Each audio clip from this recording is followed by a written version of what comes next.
नमस्कार बच्चों, मेरा नाम है राहुल और आप देख रहे हैं सीबीएसई क्लास वर्क शीट। अच्छा मतलब कार्यपत्र हिंदी में 82 मतलब 8 तारीख दूसरा महीना 2021।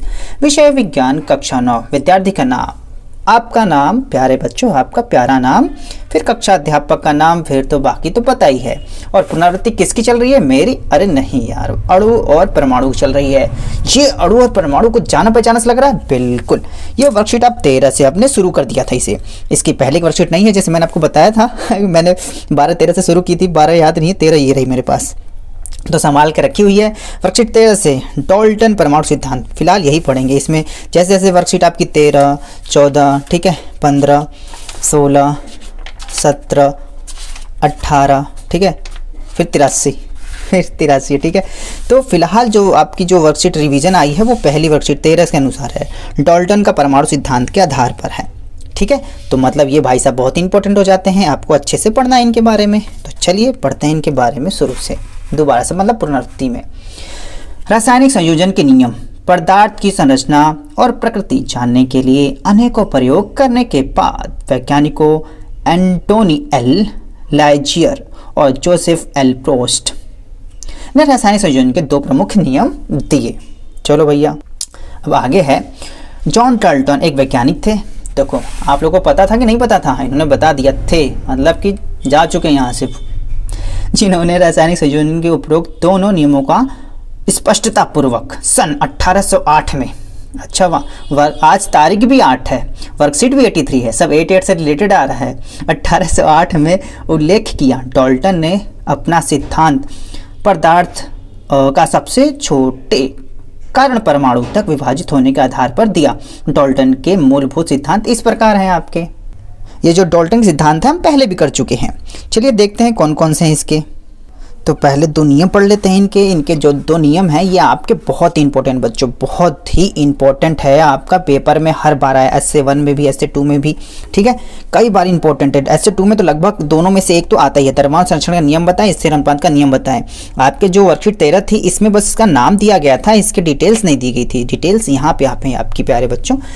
द्रव्यमान संरक्षण का नियम, द्रव्यमान संरक्षण के नियम के अनुसार किसी भी रासायनिक प्रक्रिया में द्रव्यमान ना तो बनाया जा सकता है और ना ही खत्म, याद रखना, द्रव्यमान ना ही बनाया जा सकता है ना ही खत्म किया जा सकता है। दूसरे शब्दों में किसी भी रासायनिक प्रक्रिया में सभी अभिकारकों का कुल, अभिकारक क्या होते हैं आपके? 2 चीज़ें आपको बता देता हूँ प्यारे बच्चों। अभी किसी भी चीज़ की अभिक्रिया कराते हैं ना, हम अभिक्रिया कराते हैं तो एक चीज़ यहाँ पे लिखते हैं और एक चीज़ यहाँ पे बनने के बाद, तो ये जो आपका होता है अभिकारक होता है, और जो अभिक्रिया होने के बाद बनता है उसे हम उत्पाद कहते हैं, ठीक है। तो जल्दी आगे चलते हैं। दूसरे शब्दों में किसी भी रासायनिक प्रक्रिया में अभिकारक जो आपके लेफ्ट साइड में है, अभिकारकों का कुल जो प्रक्रिया में शामिल होते हैं, द्रव्यमान हमेशा उत्पादकों के कुल जो प्रक्रिया में बनते हैं द्रव्यमान के बराबर होता है। कहने का मतलब जितनी भी चीज़ आप यहाँ पे लेंगे, मतलब कि 2 + 6 ले लो आप, ठीक है, तो यहाँ पे आपका 6 2 8 ही बनेगा, ठीक है। हाइड्रोजन प्लस ऑक्सीजन होता है आपका, ठीक है। यहाँ पे क्या बनता है? H2O। तो यहाँ पे आपके 2 हाइड्रोजन होंगे, ऑक्सीजन यहाँ पे 1 होगा, तब जाके आपको जल बनेगा। तो यहाँ पे देखेंगे H2, यहाँ पे 2 H है, दोनों बराबर, ऑक्सीजन 1 है और यहाँ पे भी ऑक्सीजन 1 है। तो ये कहते हैं आपका द्रव्यमान संरक्षण का नियम। हमेशा उत्पादों को जो प्रक्रिया में बनते हैं द्रव्यमान के बराबर होता है। उदाहरण के लिए अभिक्रिया में सबसे पहले बेरियम क्लोराइड और सोडियम सल्फाइड का कुल द्रव्यमान अभिकारक अभिक्रिया के बाद बनने वाले बेरियम सल्फाइड और सोडियम सल्फाइड के द्रव्यमान के बराबर होगा, ठीक है। अभिकारक और उत्पाद के जो द्रव्यमान होते हैं हमेशा बराबर होंगे। जो भी आपके अभिकारक होंगे वो हमेशा अभिकारक का द्रव्यमान और उत्पाद का द्रव्यमान, अभिकारक का द्रव्यमान और उत्पाद का द्रव्यमान हमेशा बराबर होगा। यहाँ पे ये बताने की कोशिश कर रहे हैं हम, और ये आपका द्रव्यमान संरक्षण का नियम कहलाता है। अगर मैं आपके सपोर्ट मटेरियल मतलब सहायक सामग्री से अगर समझाने की कोशिश करूं, यहाँ देखिए, जो रासायनिक संयोजन के नियम बहुत सारे हैं, लेकिन आपको 2 ही पढ़ने हैं कि स्थिर अनुपात का नियम और द्रव्यमान संरक्षण नियम, यही 2 पढ़ने हैं। ये बाकी आपको 11-12 में पढ़ेंगे, 10th में भी नहीं पढ़ेंगे, ठीक है। अब ये देखो, ये आपके अभिकारक होने चाहिए, ठीक है, पदार्थ लिखे कोई बात नहीं, इसे आप अभिकारक भी कह सकते हैं, उत्पाद। अब ये दोनों A + B मिलके AB बनाते हैं, तो जो AB का द्रव्यमान जितना होगा उतना A + B का द्रव्यमान जितना उतना AB का ही द्रव्यमान होगा। ठीक है, बार बार यही बताने की कोशिश की जा रही है यहाँ पे आपकी। अब यहाँ पे दूसरे शब्दों में लिखा गया है, किसी भी रासायनिक अभिक्रिया के दौरान पदार्थ के द्रव्यमान का जोड़ उस अभिक्रिया के द्रव्य उत्पादों के द्रव्यमान के जोड़ के बराबर होता है। ठीक है, यही चीज़ है यहाँ पे। आप अपनी सपोर्ट मटेरियल में भी देख सकते हैं इसे आसानी से।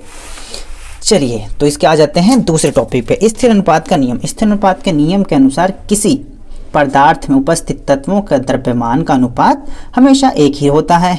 दूसरे शब्दों में, किसी द्रव्यमान के एक अणु में उपस्थित विभिन्न तत्वों के परमाणु के द्रव्यमानों का अनुपात हमेशा एक ही होगा। उदाहरण के लिए 9 ग्राम जल को अपघटित किया जाता है तो उसमें हमेशा 1 ग्राम हाइड्रोजन और 8 ग्राम ऑक्सीजन गैस मिलती है, क्योंकि आपका जो जल का मिक्सचर होता है 1 ग्राम हाइड्रोजन और 8 ग्राम आपका ऑक्सीजन होता है, एक अनुपात 8 में वो मिलता है आपका। इसके समझने के लिए फिर मैं सपोर्ट मटेरियल सहायक सामग्री हेल्प लूंगा। पेज नंबर 31 पाएंगे, स्थिर अनुपात का नियम। इस नियम के अनुसार कोई शुद्ध रासायनिक यौगिक सदैव उन्हीं तत्वों में निर्मित होगा जिसमें वह मिलकर निर्मित हुआ है। ठीक है, यहाँ पे साफ सीधे यहाँ पे देखिए, जो आपका जल है 18 ग्राम, 36 ग्राम और 9 ग्राम। ठीक है, यहाँ पे अलग अलग आपके ग्राम है, लेकिन ऑक्सीजन की मात्रा इसमें 16, इसमें 2, इसमें 32, इसमें 4, इसमें 8, इसमें 1। क्यों?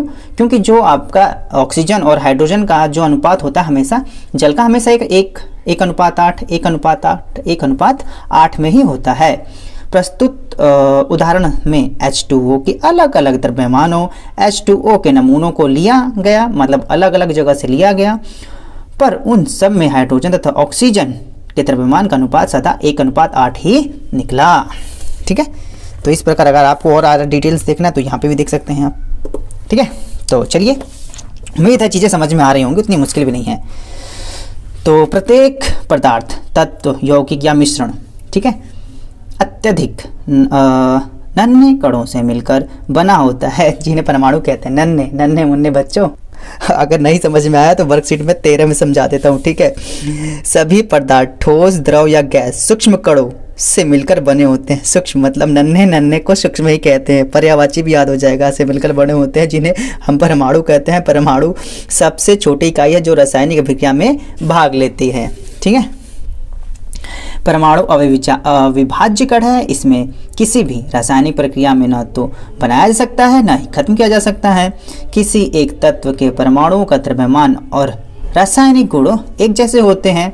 विभिन्न तत्वों के परमाणुओं का द्रव्यमान और रासायनिक गुण भिन्न भिन्न होते हैं। परमाणु पूर्णांकों के अनुपात से जोड़कर यौगिक बनते हैं। सब कुछ वही वाला है आपका, वर्कशीट 13 वाला ही है आपका। एक यौगिक में उपस्थित विभिन्न प्रकार के परमाणुओं की सापेक्ष संख्या एक समान होती है, जैसे आपने उसका देखा किसका, ऑक्सीजन के साथ।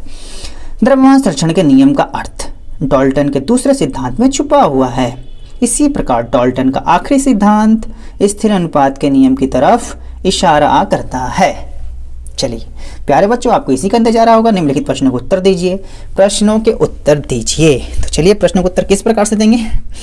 पहला है प्रश्न 1, द्रव्यमान संरक्षण के नियम से आप क्या समझते हैं, एक उदाहरण दीजिए। ठीक है, देखो उदाहरण यही है आपका।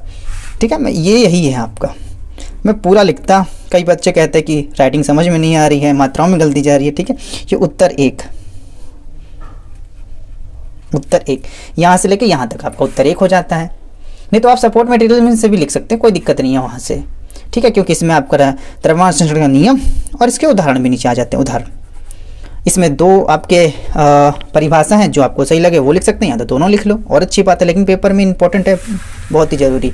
और अगला देखेंगे सर, प्रश्न नंबर 1 हो गया आपका। प्रश्न नंबर 2 पे चलते हैं। स्थिर अनुपात के नियम से आप क्या समझते हैं, एक उदाहरण दीजिए। तो देखिए स्थिर अनुपात का नियम भी यहीं पे है, ये आपका उत्तर 2 हो जाएगा। उत्तर 2 हो जाएगा आपका। उत्तर 2 को आपको यहाँ से लेके, ठीक है, इसको नीले पेन से कर दूँ। दूसरा उत्तर यहाँ से लेके यहाँ तक करना है आपको। उत्तर 2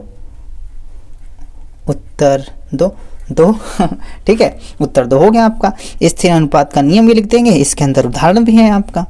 ठीक है, तो प्यारे बच्चों यहाँ से लिख सकते हैं। तो ये आपका यहाँ पे ख़त्म हो गया। कौन सा, प्रश्न नंबर 1 और प्रश्न नंबर 2 यहाँ पे आपके ख़त्म हो गए। अब चलेंगे प्रश्न नंबर 3 की तरफ। प्रश्न नंबर 3, डाल्टन परमाणु सिद्धांत किस प्रकार हमें रासायनिक संयोजन के दोनों नियमों को समझाने में मदद करता है। तो किस प्रकार, तो पहले नियम से जो है और दूसरे नियम में जो है वो चीज़ हमें यहाँ पे लिख देनी है आसानी से, आपका आंसर हो जाएगा। वर्कशीट 83, देखो प्रश्न 1 का जो उत्तर है आपको वर्कशीट में ही मिल जाएगा, वर्कशीट 83 में है। प्रश्न 2 का उत्तर वर्कशीट 83 में मिल जाएगा। प्रश्न 3 का उत्तर, हाँ थोड़ा सा लिखना था आपको ऊपर नीचे करके, तो मैंने यहाँ पे लिख दिया। परमाणु अविभाज्य कण है, इन्हें किसी भी रासायनिक प्रक्रिया में न बनाया जा सकता है न ही खत्म किया जा सकता है।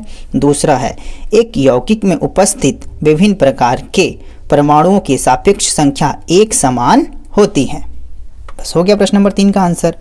चलते हैं प्रश्न नंबर 4 पर। अब प्रश्न नंबर 4, यदि 7 ग्राम नाइट्रोजन को 3 ग्राम हाइड्रोजन के संयोग करके 10 ग्राम अमोनिया बनाते हैं, यह बनता है विभिन्न उत्पादों का द्रव्यमान क्या होगा यदि 7 ग्राम नाइट्रोजन, पहले देखो 7 और 3 में लिया था, अब फिर 7 और 10 के हिसाब से ले रहे हैं, हाइड्रोजन गैस से संयोजित किया जाता है। अब देखो, अभी हमने थोड़ी देर पहले पढ़ा था, पदार्थ की उपस्थित तत्वों का द्रव्यमान का अनुपात हमेशा एक ही रहता है। ठीक है, 7 ग्राम नाइट्रोजन और 3 ग्राम हाइड्रोजन से 10 ग्राम अमोनिया बना है। ठीक है, यहाँ पे जगह छोड़ गया, नहीं तो NH3 भी लिख देते।